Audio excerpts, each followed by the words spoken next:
right there is actually a perfect example of this, and really all my bucks are kind of examples of something I really believe in, and that would be off-season scouting. And that's what today's video is all about.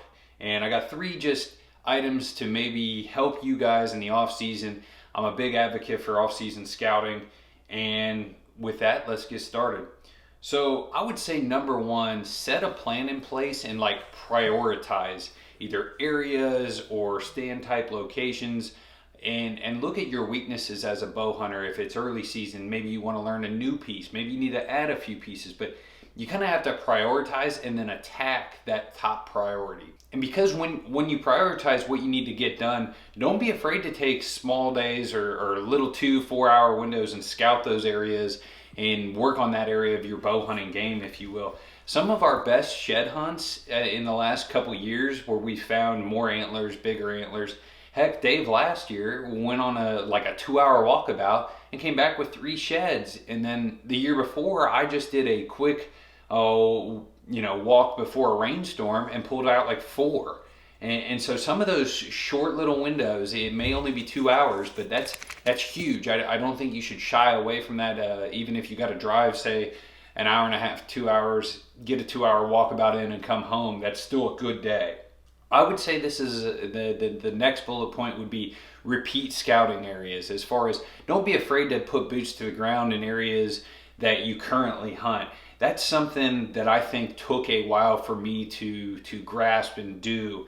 I spend probably 30 to 80%, just depends on the off season, re-scouting and re-looking at areas that I kind of know, or maybe I haven't popped into in a few years, but it's not the initial boots to ground.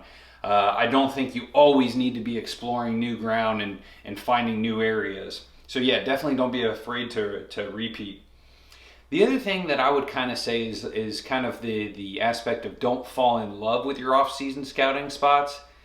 Look at it as more of, I've used this term now for a while, the blueprint. Because yeah, you could be finding hammer rubs and great buck sign, and in your head you kind of say, I'm gonna kill a good buck right here October 25th next year. Well, you kind of have set yourself up for a little bit of failure, because there may not be a buck in that area next year that you want to shoot.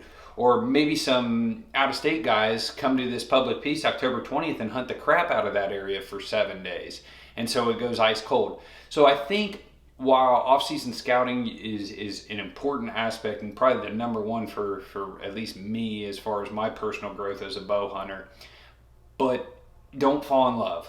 It's something you've got to kind of remain emotionally in check. Those are kind of my 3 keys for some off-season scouting. Hope you guys like this kind of short video format. Let me know if you want a Harder and Buck shirt. We still got those going on, and appreciate you guys tuning in. Team Harder and Bucks, we're out. I am so hyped. I am so hyped. Oh man, let's check him out.